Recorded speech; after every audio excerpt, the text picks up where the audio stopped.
Yeah, it's definitely a microphone thing. We'll have to get Janet one of those. One of those operator.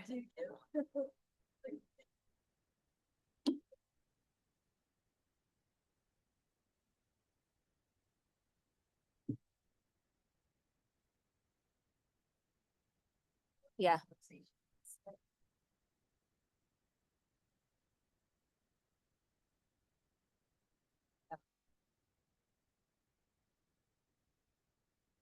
Good. Okay. Good. Welcome, everybody. We're going to go ahead and call this meeting to order. And if you could please stand and join me in the Pledge of Allegiance. I pledge allegiance to the flag of the United States of America and to the republic for which it stands, one nation, under God, indivisible, with liberty and justice for all. Indivisible. Just saying. Okay. Mr. Freeman. Yes. Well, first of all, I just want to welcome everyone tonight. Thank you for coming out on it looks like it's going to be a blustery Wednesday night. Just when you thought winter was over, Mr. Metz is excited about the weather coming in. So anyway, thank you for making the time to come out. Special part of our board meeting is to celebrate our bright stars in our district, and it's a fun part of our night. Before we get to that, we do have a couple changes to the agenda I want to mention. We are going to have a presentation right after I get done talking by the drama club. We are not going to have an elementary, middle school, or high school report. Instead, we'll move right to the Seattle science trip and the CATS awards, and then take a break.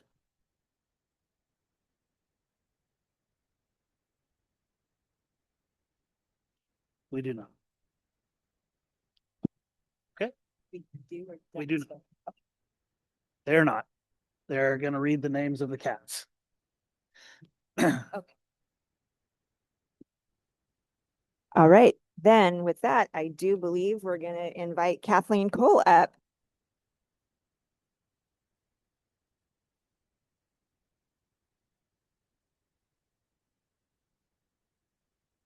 I'm sure in dramatic fashion. In dramatic fashion. Good job. You beat me to it.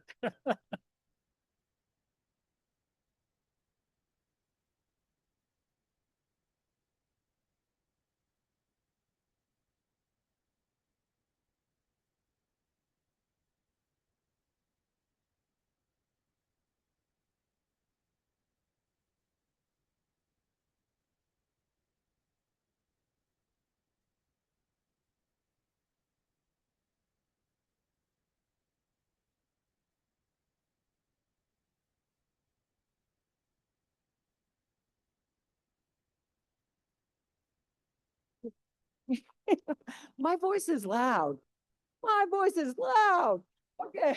The people online can't hear you though if it's not directly in the microphone. Okay. So in any You case, can pick it up. in any case, we're just going to go ahead and tell you about our play that's coming up.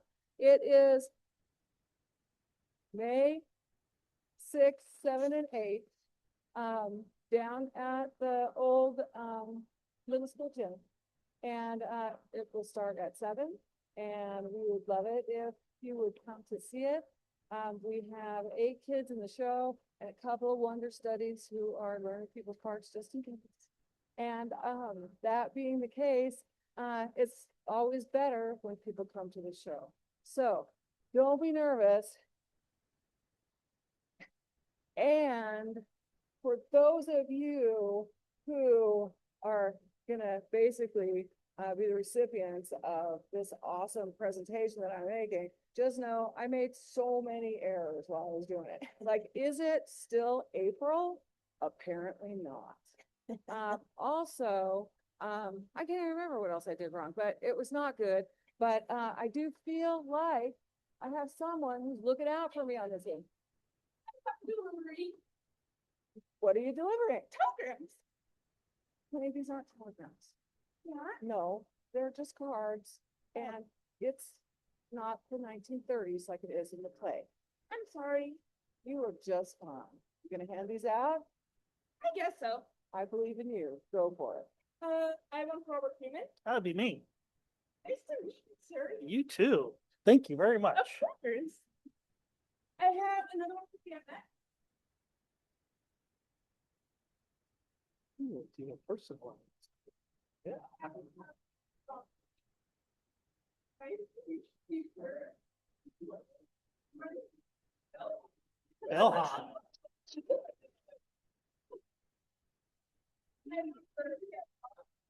Tim is absent today. You can, yes. I'm hiding. Nice to meet you. I have one for Ashley. Oh, check again. Tracy? Nice to meet you. There you go. And I have one for Janet Hall. Nice to meet you. I love you the Nice job, Bellhop. Nice job. I'm Ashley out of Yeah.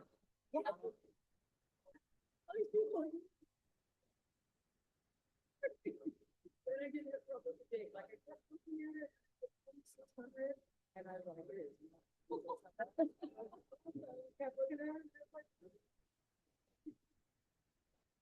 and then I had like maybe 15 minutes. So, thank you very much. So it is May, right? We decided, and it's 7 o'clock. And 7 o'clock, right? yes. Okay.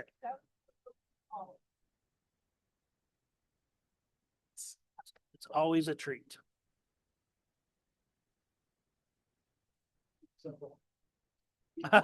too. Me too. Maybe I'll be on time. Got that down, Tracy? It's called when.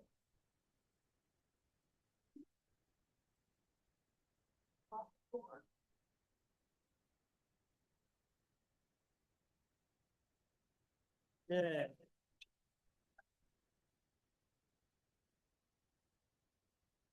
That sounds amazing. We're all very excited to check that out.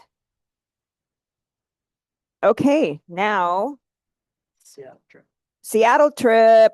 Who is presenting our Seattle trip? Science club.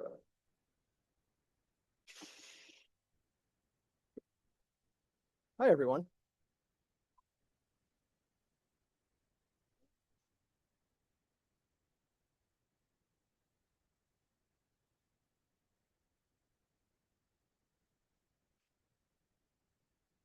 Hey, everyone. My name is Lauren Shaw. I'm part of the science department here at Glide High School. I teach along with Haley Damewood, and we brought along with us Savannah Jones and Lilith Matthews. We take a trip to Seattle every year for 3 days during the spring. This year we went March 4th, 5th, and 6th, and we just wanted to do a presentation on the great things that we saw. I'd just like to start out and say I've always appreciated Glide School District's willingness to say yes to any great trips that we want for our kids. It's fantastic how we can get kids to Seattle, to Iceland, to the Galapagos, so that we got some really cool big school opportunities at a small school. And I've always loved their willingness to say yes to these field trips. So can you guys see that okay? Great. Actually, maybe it's better if we're over here. There you go. Yeah. So we focus on biotechnology when we're in Seattle. And where's the clicker? Oh, you're doing great. Awesome. So our itinerary was March 4th. We had a lab experience with Kids in Medicine at Seattle, and they are hosted by the University of Washington at the Bothell campus. March 5th, Thursday, we took a tour lab and a career panel at the Paul Allen Institute of Biology. And on March 6th, we took a tour and lab at the Fred Hutchinson Cancer Research Center in Seattle. All right. So, can I put you on the spot and pass this down?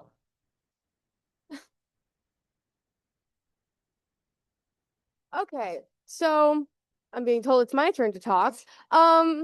The first day we went to Kids in Medicine Seattle, which we did a heart dissection lab, which I thought was really fun and interesting as somebody who has an interest in biotech and medicine. It was nice to talk to the people who actually work with this stuff like all the time. They were really nice and really helpful, and it was really fun experience. I'm actually in that picture. I'm the light blue glove. Shout out. It was just a really nice hands-on experience. I'm not in anatomy this year. You're in anatomy. So I haven't done any dissections since, you think one last year and I'm about to lie? Or I haven't done one since 8th grade, I think. So it was nice to sort of have that hands-on experience. As Lilith said, I am in anatomy, and I think one of my favorite parts of this lab was being able to help and teach Alyssa while we did it, because at times our instructors would go a bit fast, and it was really nice for me to be able to review everything that I know with her and really just help her understand what we were doing throughout the lab.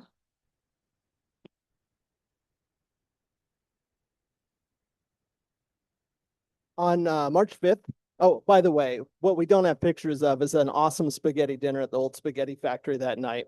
But we're going to stick to the science stuff. March 5th, we went to the Paul Allen Institute for Biology. And here they do just primary research on cells. So they saw that there was a huge gap in our understanding of just basically how cells work. And so their mission is to just do primary research on cells and then give that information away to free for any public or private entity that wants to use that data. So it's a fantastic resource in Seattle brought to us by Paul Allen. So the Allen Institute was definitely one of my favorite experiences on this trip. It's a really beautiful building, and going in is just so incredible to see all the different ways that people are involved with science and how many different labs and things that they have there. Like, there are 6 stories and all of them have different labs and different people working for just the betterment of the entire world. And when we did our lab, it was not only very interesting, but afterward, we had a career panel that we got to ask questions to, and just listening to how they help people and how they help other institutions and just increase our knowledge about biology is just really inspiring, and it's helped me figure out where I want to go with my future. So I really like the Allen Institute. It's one of my favorite places that I've been to on a school trip ever. It's just such a beautiful building. All the people who work there are very nice, really helped me like understand what we were doing and not just like put the stuff in the tube and it'll be green. Like I actually understood, and I felt like I had learned something, and I came out of it with more of an understanding. And it was just really great. We had a tour of their general like areas in the building. They have a little sculpture of a mouse, which is like a dedication to all of the mice who, because they do experiments on is it like their neuro cells and stuff, because as you can tell, I clearly know a lot about mice. They do experiments on their like brain cells and stuff like that. So it's just a tribute to that part of their history. All the people who worked there, just really nice, really helped everybody understand. I felt really comfortable asking questions, and yeah, that's kind of all I have.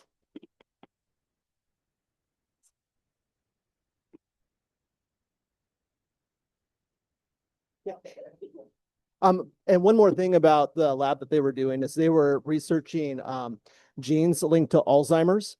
And what I found most fascinating about that was I actually did my final project in my undergrad in Alzheimer's research, and I wasn't even allowed to touch a pipette or do any actual research while doing that. That was all for master's and graduate level students.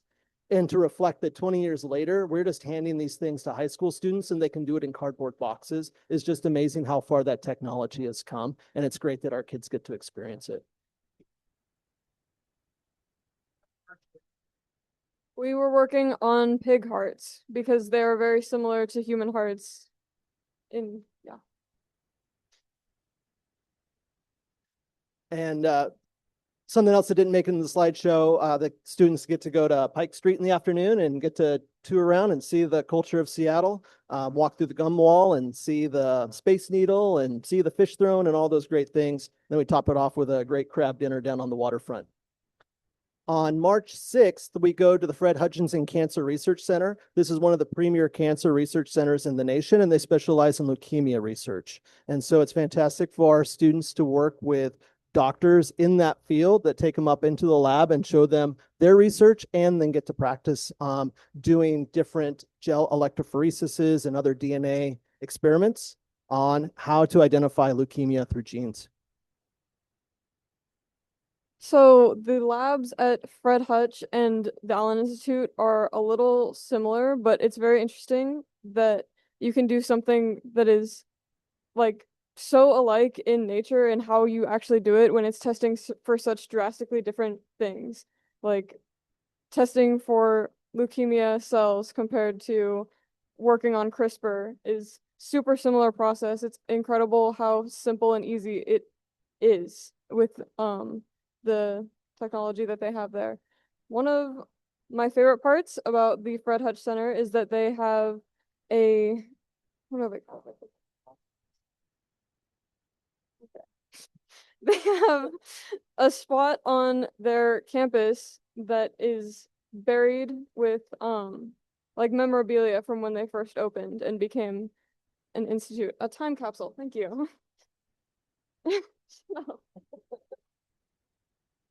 But it's just super cool to learn about what their history is and how they plan to continue to keep that legacy moving forward. Another thing I really liked about Fred Hutch is that when we first got there, they brought us into this like, I don't even know how you describe it. It was like a room that you'd have like a board meeting in. It was really nice. And they explained everything we were going to be doing with like, they had a really great presentation that they showed us. And again, I felt like I really understood what I was doing when I was there. And it was really nice to be in a space like that where I would be if I chose to take this career path in the future. It was nice to get a feeling for what that might be like.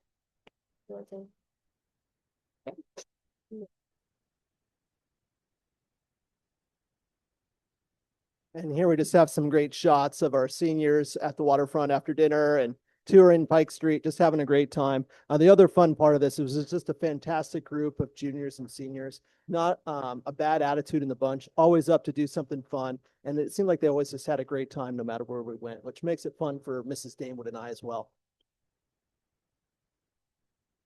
24 students. Wow. All right, so we would just like to thank Glide School District for making these trips possible. You supply us a bus and you say yes and let take these students on trips. So we've always appreciated it. So thank you all very much. And thank you all for your time listening to our presentation. And I know Mrs. Damewood and I both look forward to a time where your students might be able to take the same trip.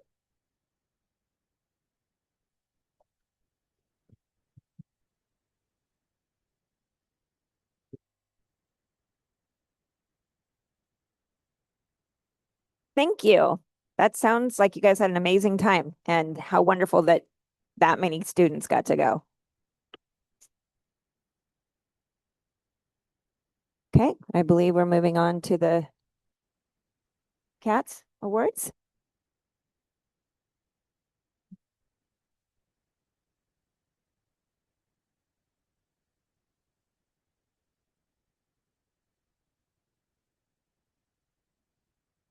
I'm going to start with the definition of what CATS and like the defining traits that we look for in the students. First is character, to show respect, responsibility, and integrity in all settings. The next is achievement, strive for excellence in academics and personal growth. Teamwork, work together with peers, teachers, and community for shared goals. And the last is success, build habits that lead to lifelong learning and achievements. Our first CATS of this month is 12th grade Ezra Wright.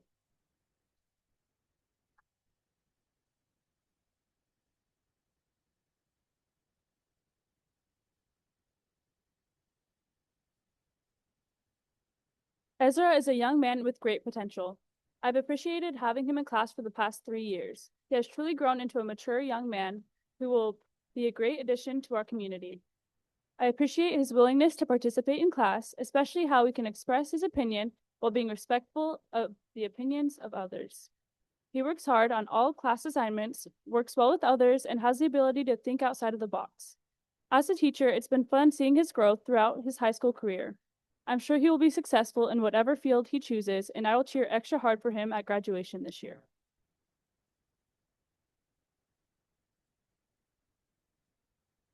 Next is 11th grade Landon Belor.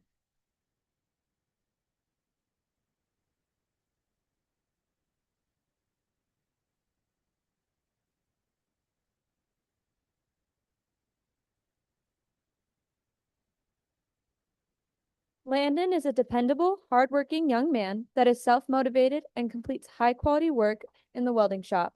He sets a good example for others and overall is awesome in my class.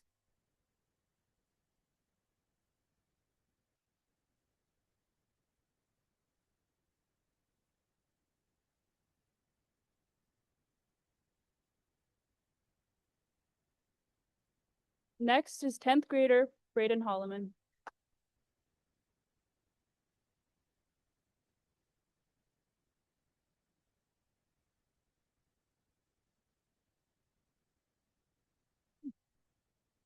Braden is an absolute pleasure to have in class. Every day he asks how my day is and seems genuinely happy to be in class. He is always helpful and respectful with an engaging personality. These are traits that are rare in most high school students. As a teacher, I really appreciate his friendly personality.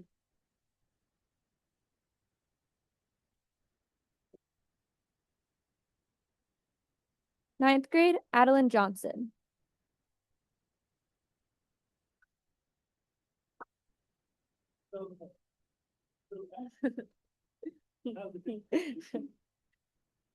Addie Johnson is a highly capable and conscientious student who takes genuine pride in her work and approaches each task with care and dedication. She regularly asks thoughtful, insightful questions, showing both curiosity and a sincere desire to deepen her understanding. Her work is consistently high quality, reflecting strong effort and attention to detail.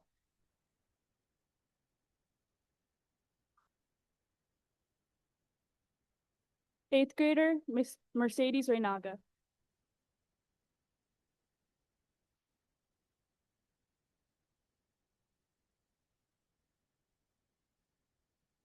Mercedes is a stellar student. She is responsible, consistent, curious, and engaged.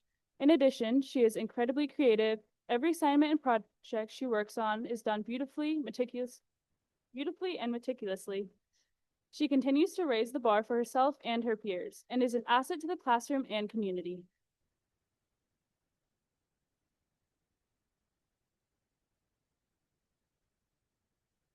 Seventh grade Taven Long.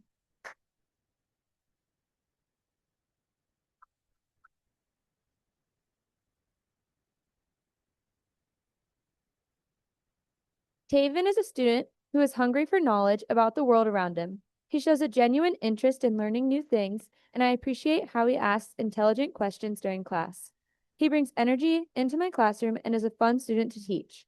I appreciate the respect he shows to staff and the learning environment. He is someone who will always be a lifelong learner.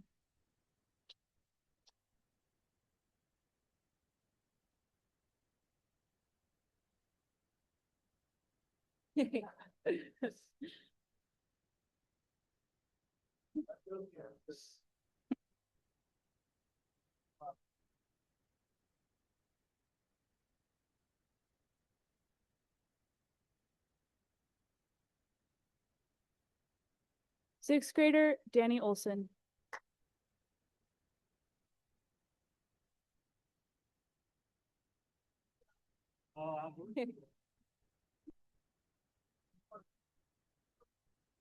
Danny is a balanced, supportive student who gets along with everyone and lifts those around him. A natural leader and positive role model, he applies consistent effort to his academics and uses creativity to strengthen his work.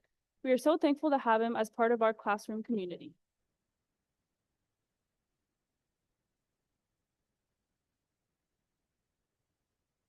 Fifth grade Gage Rich.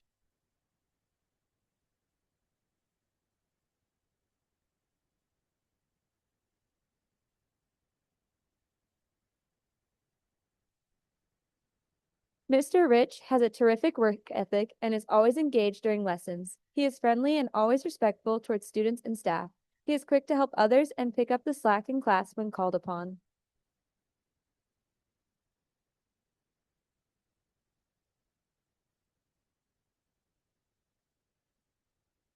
Fourth grade, Colston Parnell.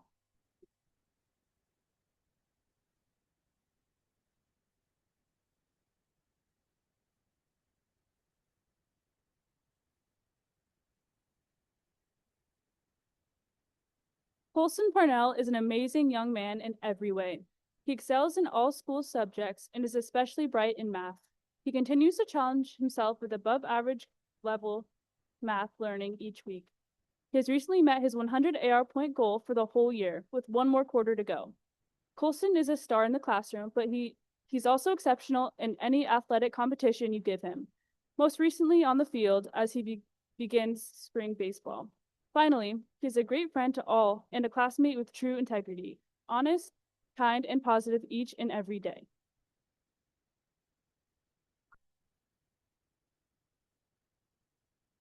Third grade, Rowan Rutledge.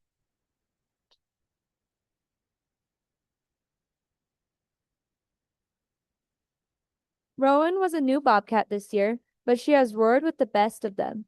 In our classroom family, she takes on every role and responsibility with the determination to do it well. She treats others with kindness and humble respect and helps other students whenever she can. Rowan is engaged in every activity we are doing and raising her hand to contribute her well thought out ideas and strategies.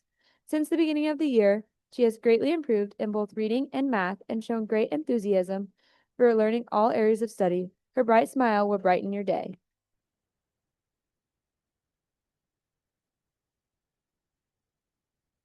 Second grade, Finley Miller.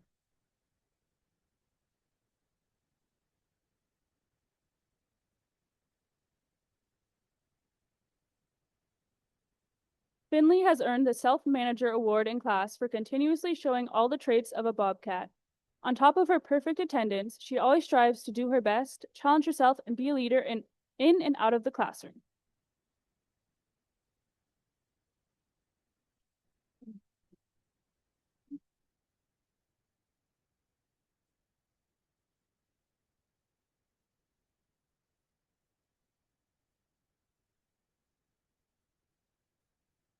First grade, Darla Ogden.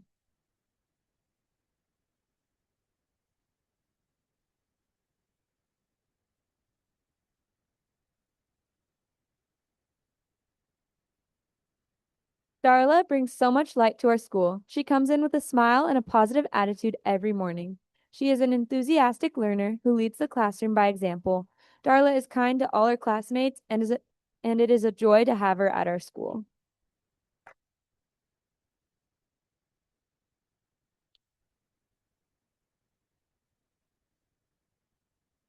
Kindergarten, Maya Nicholson.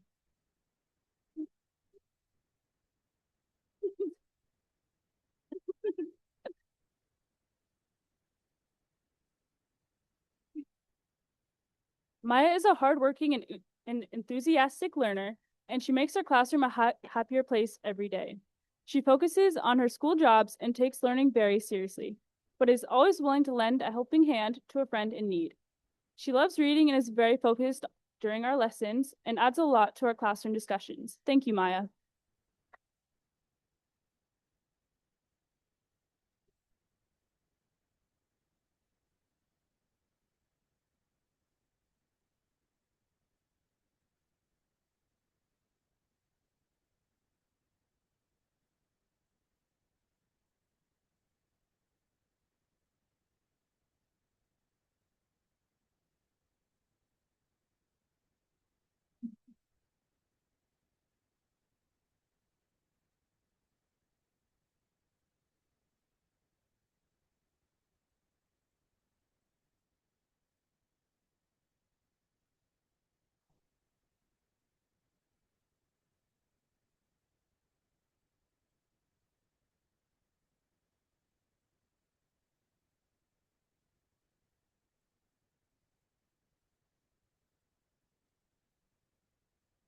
Parents, if you want to help them, I got a t-shirt.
You know, I'm not on record. You're a great response.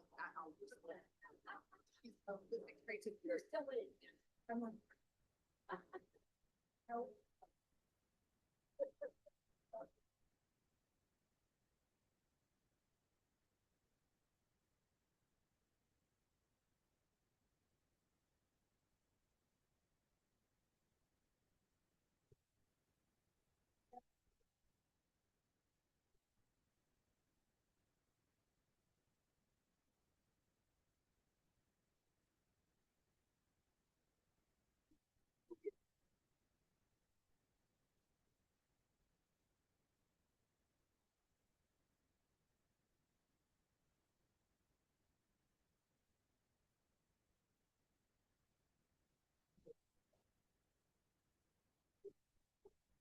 crazy. That's actually our breathing spot. You're way up. You should.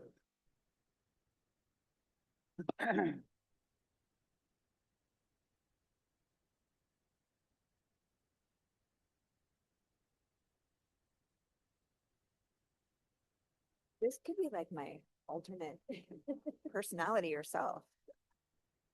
Ashley, it's pretty cool. What's your name? Ashley? Ashley Adave. Nice. Yeah. So cool. I dig it. It's, That's your new name when you go out now? yeah, I'm Ashley. it's funny because we used to do stuff like that when we were like 18. So my buddy, when he met his wife, and they've been married for almost 35 years now, so I can tell the story. When they first met at a bar, she said her name was Lisa. So he only knew her as Lisa for like the first 3 or 4 dates. And finally she had to tell him, no, my name's really Coralie. So now we call her Lisa, of course. So That's awesome. I love that. Yeah, my whole crew of friends, we had other names when we went out. yes, yes. Fun names. That was fun. All right, are we ready to? That was a pretty good turnout tonight. Yeah.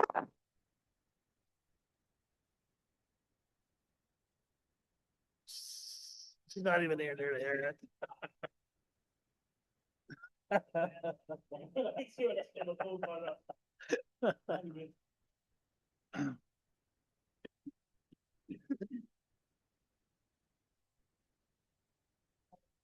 Right?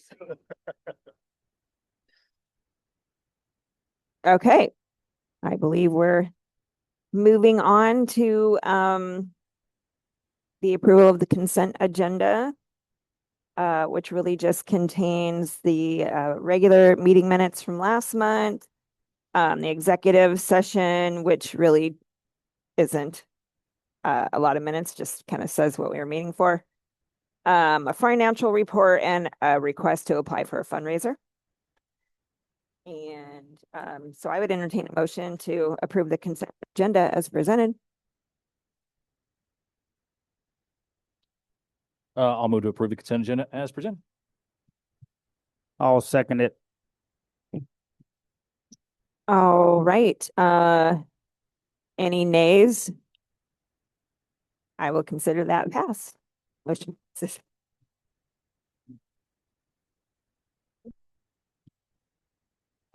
Okay. Normally this is our public participation time, but we don't seem to have much of that anymore. So we will move on to Mr. Freeman. Yeah, well, thank you. As you know, we have a standing agenda item now to talk about our facilities and our long-range planning, which possibly could lead us to a bond election. With us tonight, I saw him up there earlier, is Kyle Lair. I believe I informed you at the last meeting that we were going to engage with Assist in running our bond campaign. And right now we're in the very, very early stages of that. We talk about a runway that leads us up there. We're at the beginning of that runway, which means that we're just doing a lot of the legwork right now, a lot of information gathering, discussions about projects. A couple of you participated in a community forum talking about facilities. From that meeting, the projects have kind of evolved and continue to get better. I tell you, every time I meet with a group of people, it just seems like the more people that give input and are around the table, better ideas keep coming forward. And so we're continuing down that path. We to assist is our architect firm of Pivot, and that's John Stapleton, and I believe you guys have met him. So Kyle is working closely with John. John will help us with the projects and what they cost, and if we can even do them or not based on our structure here. So with that, I invited Kyle to come to our meeting tonight just to kind of give you an overview of the process and hopefully reaffirm you that we're good for possibly a November election. And there may be some things that come up between now and then that might lead us a different direction, but right now that is our target date. So Kyle, I hope I didn't mess that up too bad, but if you'd like to introduce yourself and entertain some questions, I appreciate you being here tonight. Yeah, absolutely. And I appreciate you guys welcoming me in this evening. It was first of all, I think it was last week. I may be wrong, but I think it was last week that I was in Glide and able to tour the facilities, able to get to know the community, and would tell you that the highlight of the end of it was getting to the athletic complex that you have there and getting to see there was a track meet. So on a beautiful sunny day and getting to see everybody enjoy that facility and getting to see community there, that was just a great end to it. Gave me a little bit of an insight in your community, and I enjoyed that. As Robert said, we've started working fairly recently with each other and have already started working with John Stapleton through Pivot. This is a period of time when we're thinking about a November election where we are doing our research, starting to plan and consider what that bond package would look like. As a board, if we were to go out in November of 26, you would be passing a resolution in August of this year. And that resolution would then set forth what it is that we're going to go after in that bond. And from that period until the November election, we would be informing your community of what that bond is, what that consideration is that they're making, and really educating them on where it is that or what it is that that bond would do for the community. So the period between August, when the board would pass a resolution, if you go out in November, and now is a period where we're doing a lot of work to make sure that we're putting in front of people the best possible bond package for your community to consider. So a lot of the real hard work is actually done now before we're getting to the point of talking to community about it. In terms of making sure we are, John will work with us to make sure we are identifying the right projects. We also have a good idea of what those projects will cost in the future if the bond were to pass, and making sure that it aligns with what it is that your community wants. That's a lot of the work we do now. And then we also do a lot of the work to prep the materials that would be out after the board passes a resolution and up until that November 26 date of the election. And I, what, I failed to say this at the beginning, and I always do, and I can't believe I've done all of these, and I've never done this part before. I am owner of Assist Education, been doing this for about 4 years, but myself and everybody on my team, we are all public educators.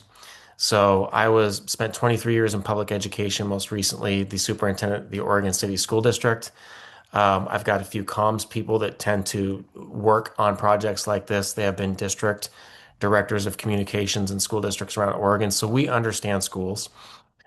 We've done this part as well of general obligation bonds as people who are running and representing public school districts as well too. So we come at it from a little different angle than maybe some others that do this work.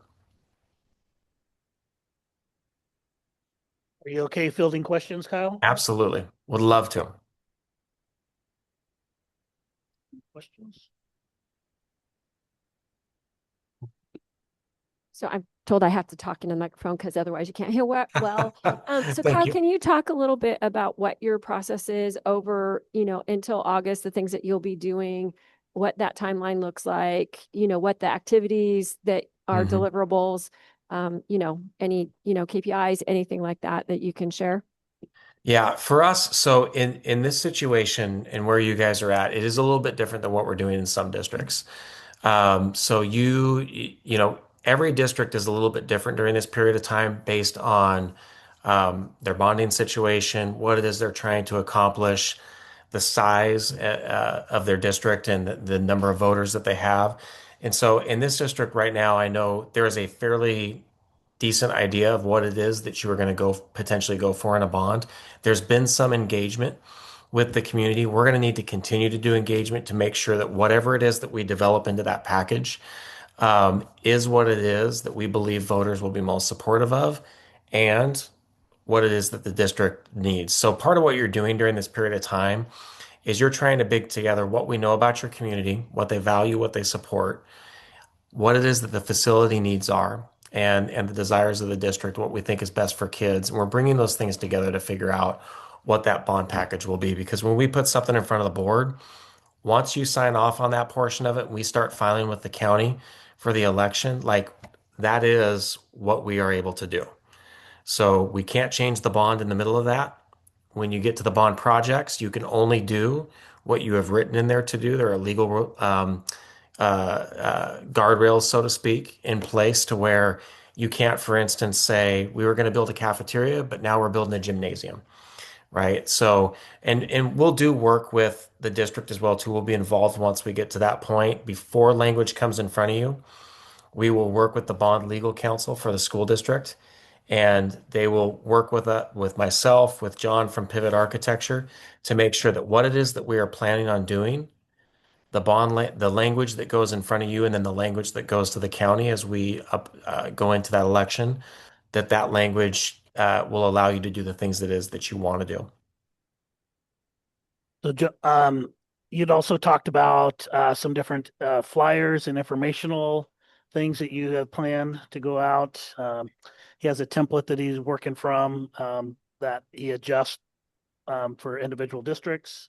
You want to Yeah, talk so about that? as we work with Pivot in the district on identifying what we believe is that bond package to go forward, then what my team will start to do is based on what we know about the community, based on what it is that we're putting in front of voters, we will start to develop, and we've got kind of the base package of what we normally put out. So we will make sure, for instance, that there are 3 flyers that hit every mailbox. Okay, they'll have very key messages, so you make sure that everybody that is in your community knows what it is that's on the bond. We will also create some other materials that we will use for specific engagement activities that we'll have out. I know you've got a few businesses there from when I was there that will be out at those, hopefully out at some of those businesses if they're supportive of that. The Probably the main thing that we have up though that seems to be extremely important in all of our campaigns is we do a separate bond website. So there is one spot for people to go get factual information about what is on the bond. And so we will see this in communities where, you know, people start to talk, they play the game of telephone. The next thing you know, the bond looks very different than what it actually is. That website is the landing page for what is factual information. That's always where we want to send people. In this day and age of social media, one of the things that also happens either through misunderstanding, but also sometimes intentionally by people in the community and sometimes even people outside of the community, is on social media, we will spread misinformation about what the bond actually is or what the district plans to do.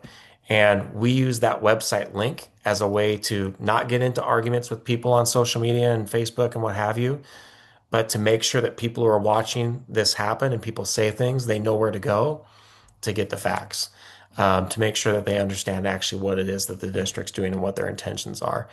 Along with those things, we'll also do social media. Okay. And we'll work with the district to create a schedule of social media things that come out to make sure that people kind of know the major parts of the bond and that they're clear on that. And with some of that, we'll do some work where we actually pay for boosts or advertisements to ensure that anybody in your district who has that social media will see those. So there's a difference between like when the district puts something out, those that follow will see it, but we can do it in a way where it actually makes sure it hits all of your residents so that it does come through their feed so that they are aware there's a bond, they're aware of what's on that bond, and those key messages that we want them to hear so that they can make a decision whether they support it or not.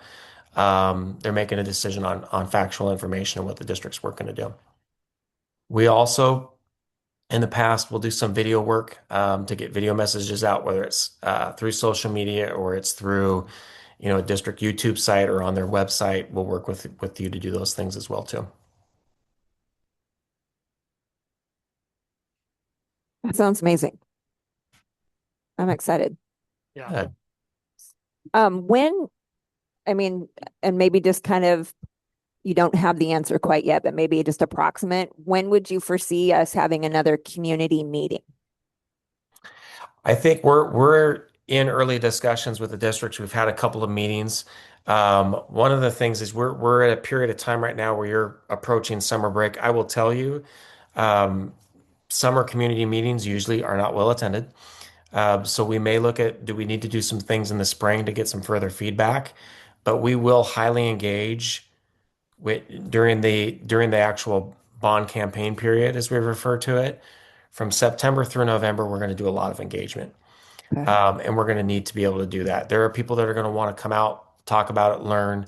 And so we'll have a high level of engagement in the fall, but we still do need to take a look at. I know the district has done things, and Robert's talked to us about those things that we've done. Since like we've had some highly successful activities going on to gather some information from the community, but we still may want to do some of that before the year's out to gather more information.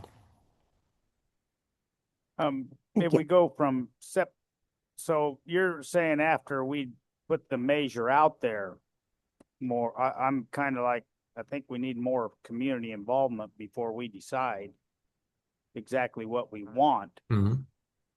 I mean, yes, we can decide that we're going to put this measure on in August, and then you're telling us we can't change it, but then somebody in the community has a really good idea that we didn't get hit on it. That's a surefire way of failure right there. So we really want to get a little more community involvement, I think, between now and August. That's my opinion anyway. Mm-hmm. Yeah, I guess my concern is just, it's April. Yes. And so we only have, in terms of like planning, like you're saying, we've got the end of this month and May, to John's point about engagement of what that looks like, because going into June, that also gets more complicated about getting folks engaged. And then we've got to, I'm assuming, have some sort of draft of something coming to the board in July to actually then vote in August. That's what I was thinking in my head would be the process. Is that out of line, or are you thinking something different? No, I think June and July, we should, and I don't know your board schedule, so I don't know if you guys go throughout the summer. I know some districts don't. Looks like you guys do. Perfect. Obviously, we'll be wanting to have some bond discussions in June and July to where you are looking and providing feedback on what the district is considering.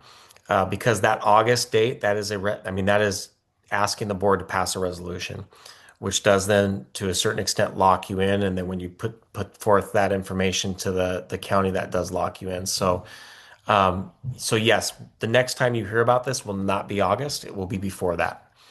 And that's something that we'll be working with Robert to develop with Pivot. I think kind of to John and Janet's point, I think what they're getting at is in my head, we've got like 2 months to figure out we've got May and June to get this nailed down. July, we've got to have a draft so we can vote in August. So we've really got to we're going to need numbers and all those things. And I assume, I'm looking at you, Robert, that's coming from Pivot? Or like, it'll come from me. We get to the line items of the gym is going to cost this much. The thing, that's coming from So them. we're working towards that. What we failed to mention earlier is that Kyle and I are meeting weekly. We have a standing meeting on Wednesday afternoons. I think some of you have actually participated in that meeting before. You're always welcome to join us. If you're interested, I'll make sure you have that link. But I know it feels like there's a lot, and there is a lot to do, but I also feel like Kyle and his team, they have a plan to get us there. And we just have a lot of work to do to get there. So I think we trust Kyle and the process and move forward. And hopefully we get to a point where you guys feel comfortable by August on what we put forward. So you need to let me know what you need as we go through this process. Okay, I just want to second, I feel very strongly aligned with what John said, that we definitely need to make sure that we're getting all the feedback before we can vote, because if we could vote for something, but if it's not really what everybody wants, it's not happening. So Mhm. that's my big concern. Yeah, so I totally agree with you. I also am super nervous that I think I shared with you earlier, every meeting I've gone to, the ideas have grown and they get better and better.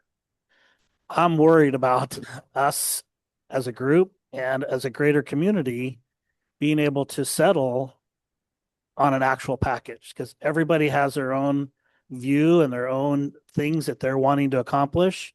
And if hopefully with Kyle's help and expertise, we are going to get to that. But I am super nervous about even us in this room right now getting to a spot where we all agree on what is best for the district. And you've heard me say over and over that the worst thing that can happen is we miss this window of opportunity and we miss the opportunity to do a leveling bond. And then in the future, we have to go out for a full bond. So I'm Agreed. gonna count on you and our relationship, that you communicate with me what you need. I've continually offered for you to join in meetings and participate, and many of you have, which I really appreciate that.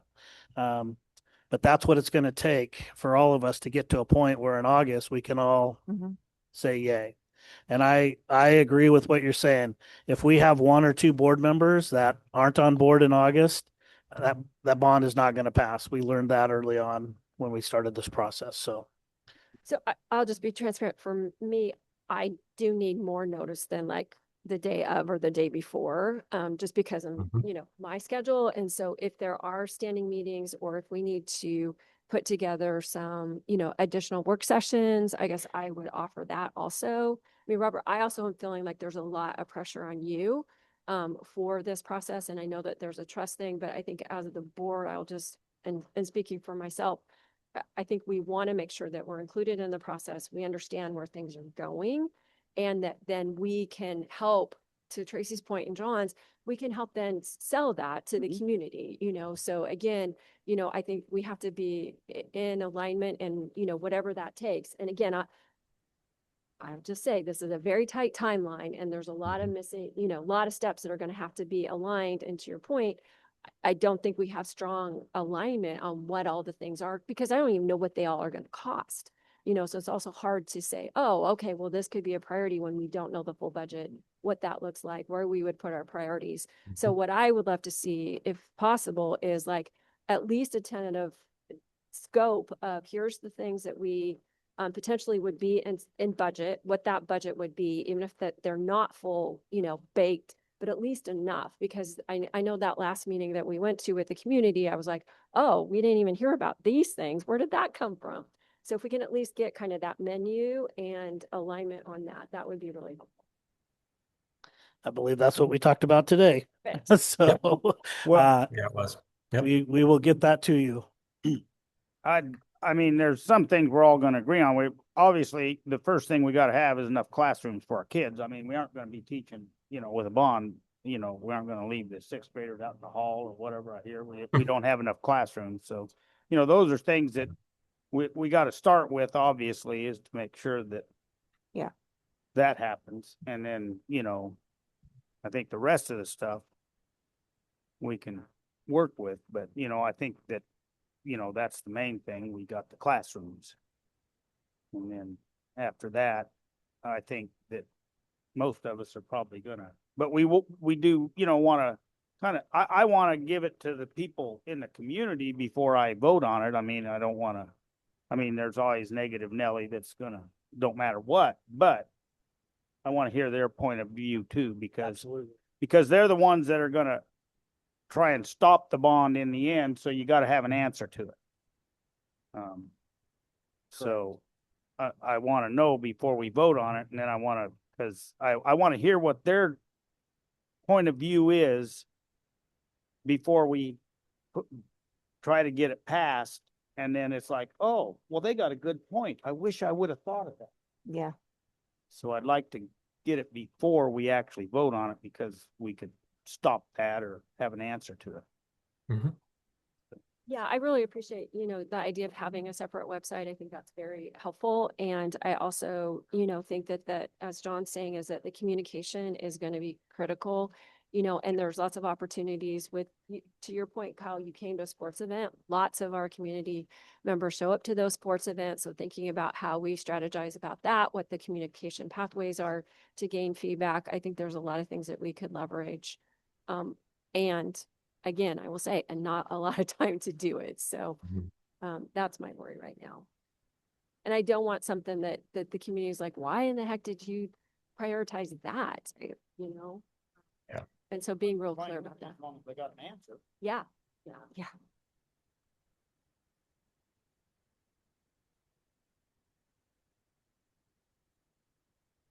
Okay. I mean, So- I would love a continuous invite to the Yep. meetings. I can't say it can be at every single one, but maybe one of us can always be at every single one. When do these happen? Wednesday Wednesdays at 3:00. at 3:00.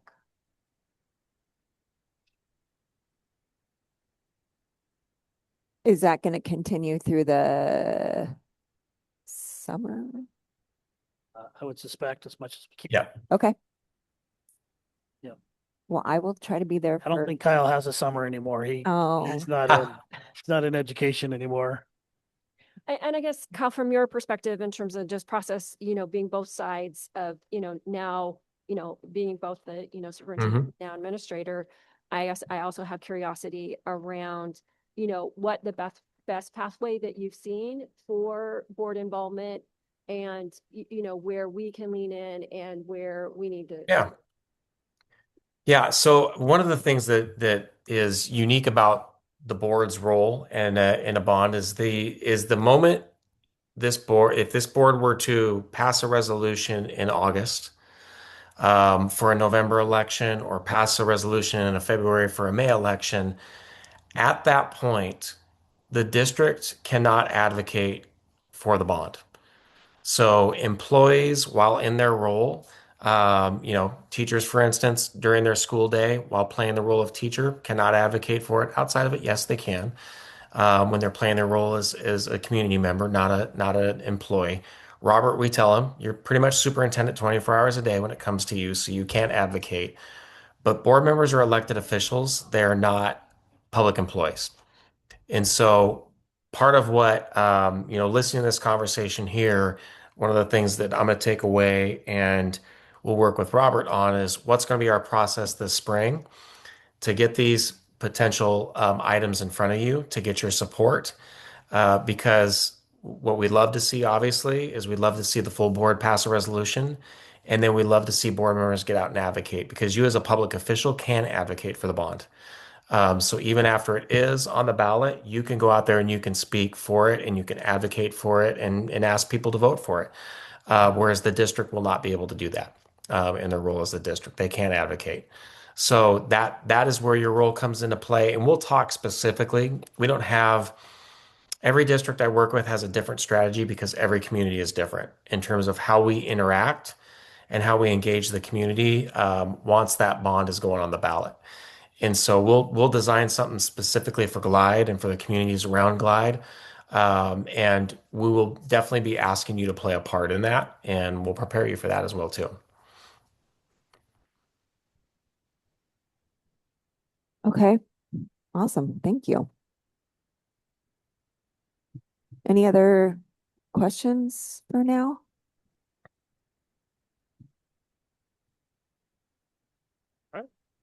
Thanks, All Kyle. right. The pleasure. Thank We'll you see you so guys much soon. for your time, Kyle.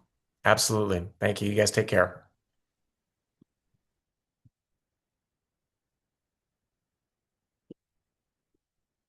Okay. Superintendent report. Yeah, so that was kind of my report. We got a lot of work to do. I'd thought about if you would like, I could give a recap kind of what the discussions have been around projects, if that would help a little bit. And I do that with a caveat that that's just discussions. We haven't, I mean, this isn't, I hope that you've seen, even from the start of the discussion about projects and how things have evolved, that we are taking input and listening. And actually, some of the principals may not even know some of the new stuff that we've been even talking about. So, the middle school wing on the high school, middle school campus continues to be very popular. The concern was it was first presented as 4 classrooms. 4 classrooms is not enough. So now we're looking into what the cost of a 6 classroom building would be. The location of that wing would be where the 3 modulars are right now. So that would entail moving the 3 modulars and then removing the Alexander Lane house. And that would be a single gable wing, kind of like Wildcat Hall. And then off of the side of that would be a multi-purpose room that could be used during the day for middle school students off to the west side of that, so the left side of it, with parking out there, because we can still seal off the campus and still have parking there for that multi-purpose room or just parking in general. The east side of that wing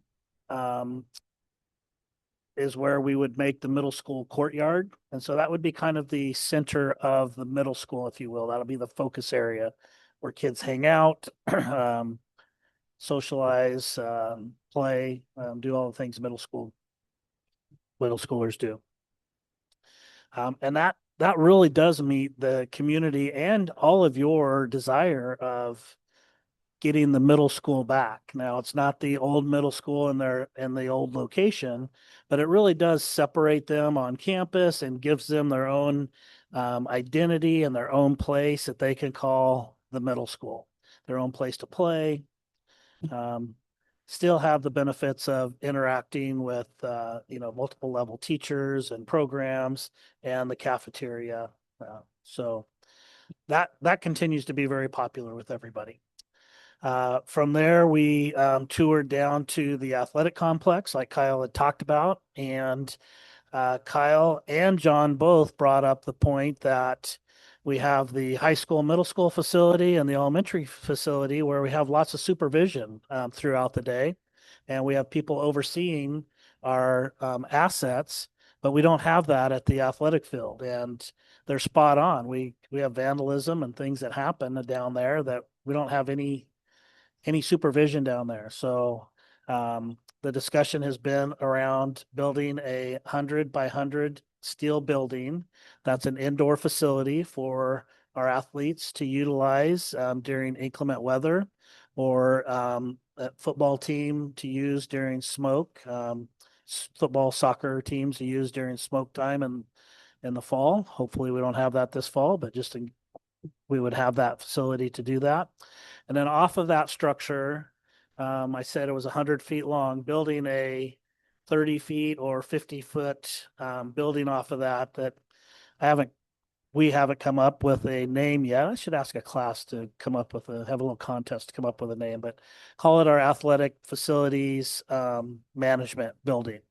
That would oversee, we'd always have somebody there to oversee the facilities, have somebody on that property during the day, use it for scheduling, for events. We would house the district office there, the IT building there, and have a new boardroom there. So we'd have our meetings there. Could become a community building for community to use in the evening time. Just lots of potential down there. And then at the elementary school, the first proposal was talking about an elaborate gymnasium with 2-story classrooms off the end to meet several needs at the elementary. But the more we started talking about that and, a gym at the elementary versus at the high school, middle school, it really came down to what we were trying to solve was a new cafeteria. So instead of building a gymnasium, the discussion now is around building a cafeteria, which frees up the gym that's on campus to be used all day long for PE. and still provide an area for our students to have breakfast and lunch there. That building could be used in the evening time for clubs and other groups to use it. We still haven't solved the addition of classrooms and the addition of a teacher room and staff bathrooms. So the problem, it's not a problem, because we're actually rich in land, but the nucleus of the elementary is that main building. And when you start looking at areas to build away from that building, it just keeps moving stuff further and further away. And we're trying to come up with a building or a facility that fits into that nucleus and still meets all of the things that we're trying to do. And I left out a secure entryway vestibule that we're trying to do there too. So we're still talking about that, but a lot less scope of a project down there. Both areas we're talking about changing the traffic flow, moving the buses off of Bobcat Lane and putting actually a road from the bus maintenance area across the front of the school where buses can line up in front of the school and then exit, and then developing more parking below the current parking area where there's a grass area there. Here, sealing off the campus to make it a pedestrian campus and opening up a lane in front of the high school that has parking and a traffic flow in front of the high school. So those are kind of the projects that have been kicked around. Always welcome the public, you guys, to sit down and talk. If you have ideas, I'm with John. I think the more ideas we can get on the table, better chance that we're going to settle on something that's right.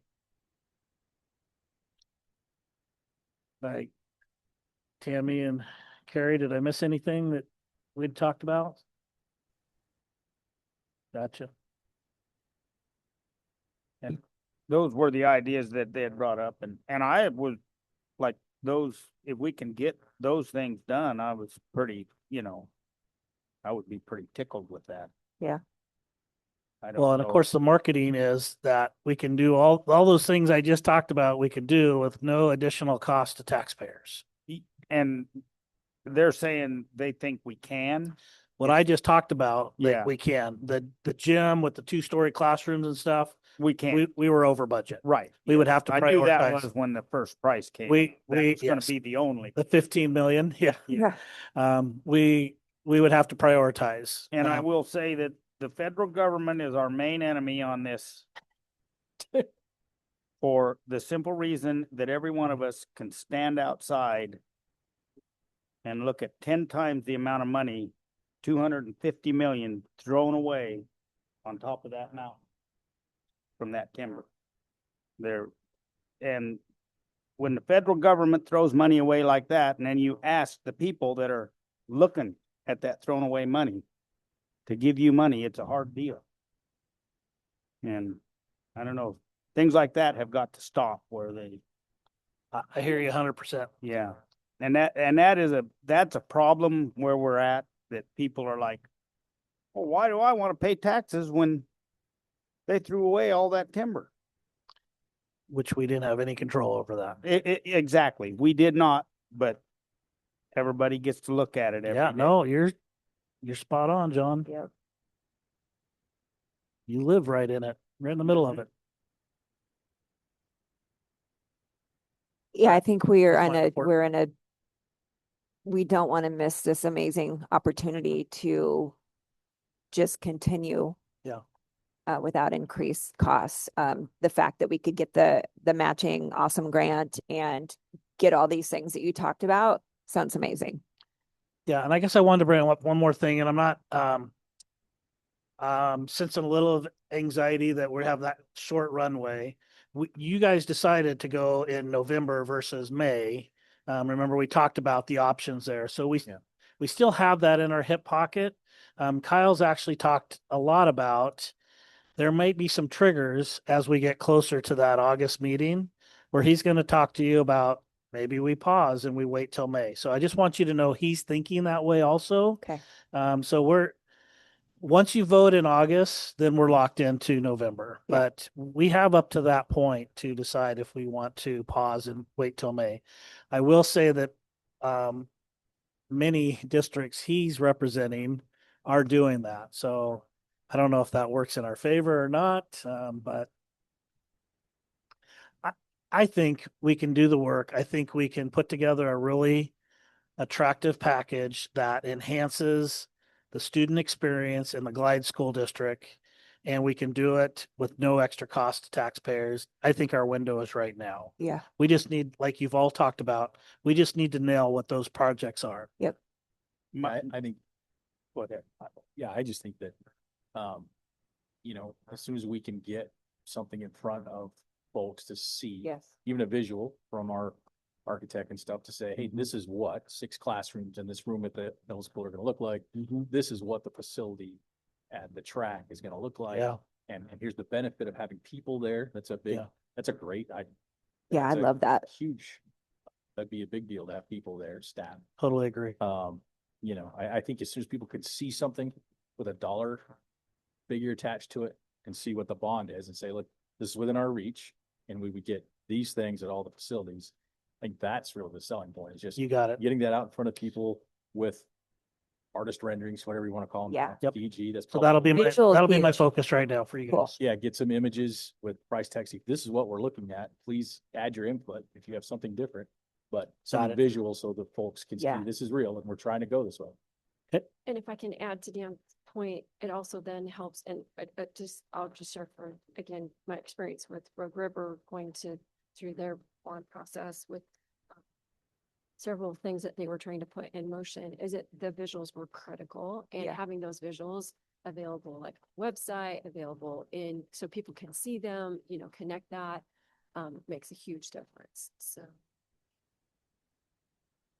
My feeling is we On it. want to get it on the ballot, on the November ballot, and if it fails, we can come back and put a matching grant, because for the 6.5 million, and that's gonna pass. I mean, when you tell everybody, well, yes, this is what's gonna be, we can come up with some smaller projects or whatever, because I think we can easily pass that one in the spring. If it fails now, then in November, it's gonna fail, so. Well, like we say in education, the only failure is something that you don't learn from. So Yeah. if we fail in November, let's learn from that and do better in May.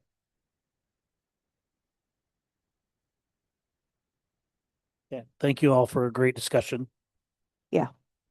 So Sorry, I get, can I just then confirm, Robert, so the plan would be, just in terms of looking at then the potential that, in May, we would have some sort of at least a draft of what it is that landing, is that possible? I'm gonna work really hard. I don't want to throw anybody under the bus, but I've been asking for renderings and prices for at least the past 3 months. So I'm gonna be a little bit more forceful, not a little bit. I'm gonna be more forceful, and yeah, I'll just make that our target date. Like the board is demanding Yes, please. renderings and estimates of costs by the May board meeting. I think this is something the community would get behind, just what Yeah. you Yeah. described. I think it Oh, touches 100 all the plus. things. We just Yeah. have to be able Yes, to yes. present it as, Yes. look at what this does Yeah. to the community. I think it's a winning in November. Yeah, We just got to get it out there so people can see it. Yep. Make it The tangible. visual, like you said, huge. Well, be awesome. I'm your employee and I just heard you direct me to get that information to you by May. So I'm on it.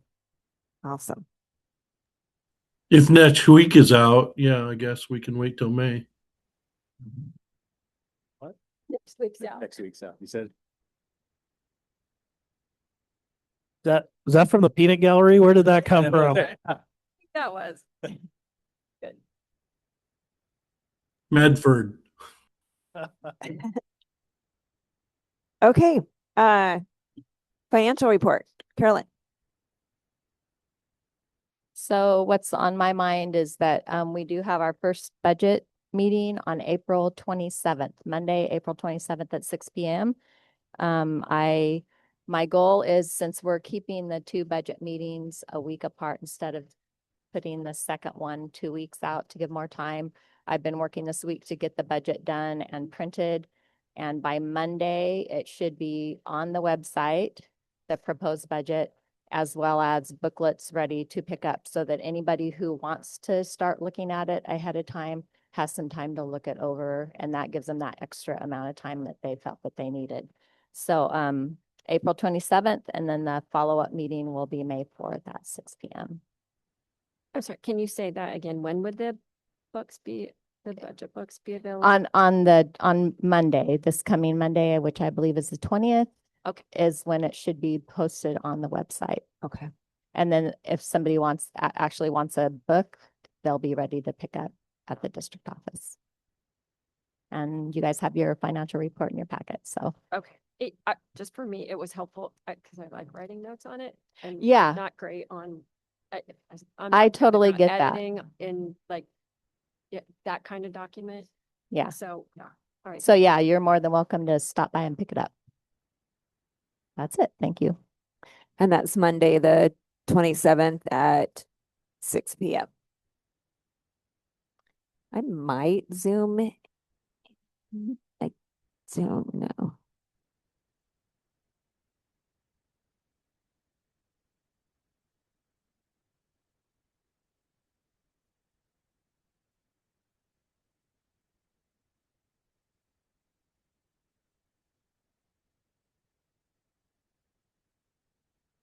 Alrighty, thank you. And okay, individual board reports. I think well, I will just say I really love the presentations that we have that of the students, and just really appreciate, to send 24 students to Seattle to have that experience. And especially, I don't know all of them that went, but I know just getting out and experiencing something different and for some families not able to travel like to Seattle, I think is just also an amazing opportunity. So just want to shout that out. And I had an opportunity to talk to a parent who cleaned my teeth today that has kids at the elementary school. And I will just definitely say that there's a lot of interest in gym time for the kids that are in elementary school with sports. It's a thing. So they can't, she's like, I've been trying to get time for the softball team, and with all the rain, there's just no time. There's nothing we can do. So I really would like to think about how we can get creative so that the kids, and they have, I think they have 3 softball girls teams, 2 that are here, like in Glide and a travel one. So the breadth and depth of how many, students that we have engaged, I would really love to create some solutions around that. So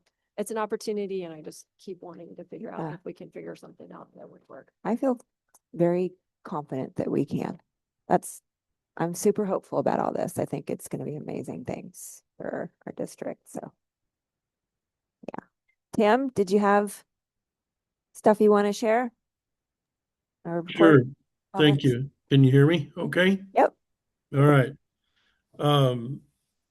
About the bond, we have a finite amount of money when considering the bond to a degree, but we kind of agreed that we wanted to not go over and add extra burden to the community. So we desperately need, sorry, I'm reiterating, we all on the same page, I think here, but we desperately need prices to go with the ideas, as that will be the main factor to putting those pieces together that best balances the budget and the projects. I'd like to also add, and I know I've said it before, I'll say it again and again and again, that we need to remind everybody, I think our group is great in doing this, but everybody that's throwing out ideas, they need to know that those ideas are appreciated, but they need to be willing to accept that their idea may not be selected, and get behind whatever ideas are selected. Most assuredly, we need to show a unified front as the board. I think that was mentioned. I don't remember who said something about that. That if we get divided, we're toast. this isn't going to work. So I don't foresee that happening. Again, I will say that I enjoy being on this board, appreciate all of you. And, I tell other people that, and they think I've just lost my brain because they see all the bad things going in different school boards and all of that. So I think we really are a blessed group, and but I don't see that ending. So, and that includes you too, Robert. Thank you for your dedication and pushing this. And like I said, if we can't have the prices next week, I guess May will be fine.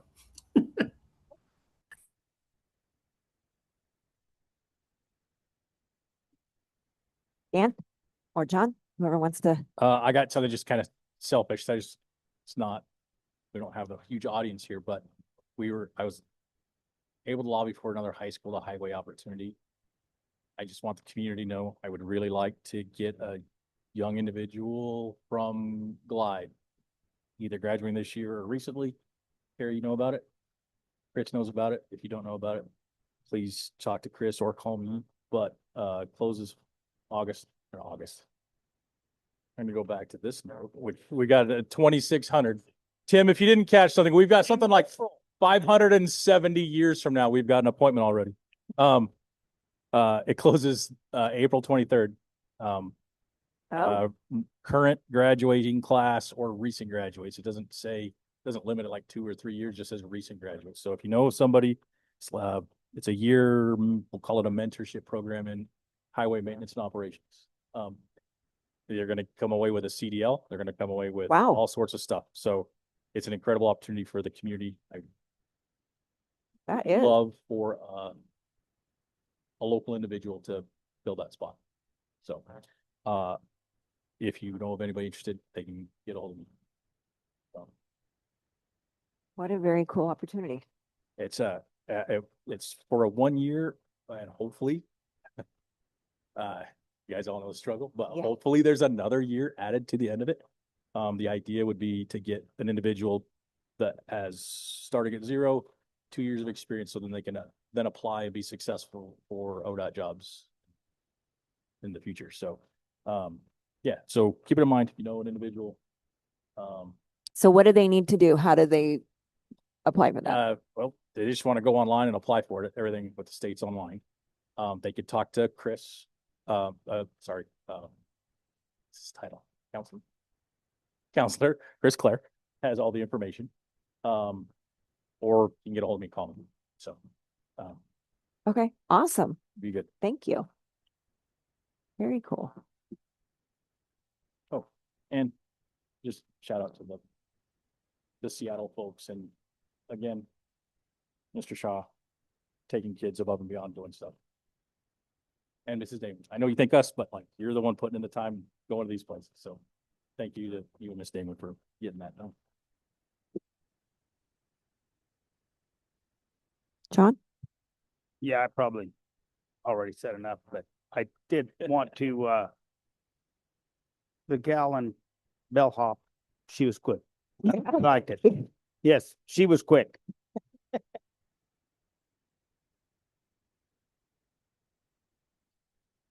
Yes, bellhop has given me my new alternate reality. Ashley Adave. So I'm really excited about what this district can do. And I'm super grateful for all staff and faculty here, and Robert and our whole administrative team and this board for trying to get us to a better place for the long term sustainability. And it's a privilege and an honor to be doing this. So I don't have much else to report. I can't promise that I'll be at the meeting. I think I would be zooming in like the middle of the night. So no problem. And I don't even know if I'll have internet. So I'll keep you guys posted. on that, on that meeting. And the next one after that. So, alrighty, any other thoughts or comments for the greater good? All right, thank you everybody for coming, and meeting adjourned. Thank you.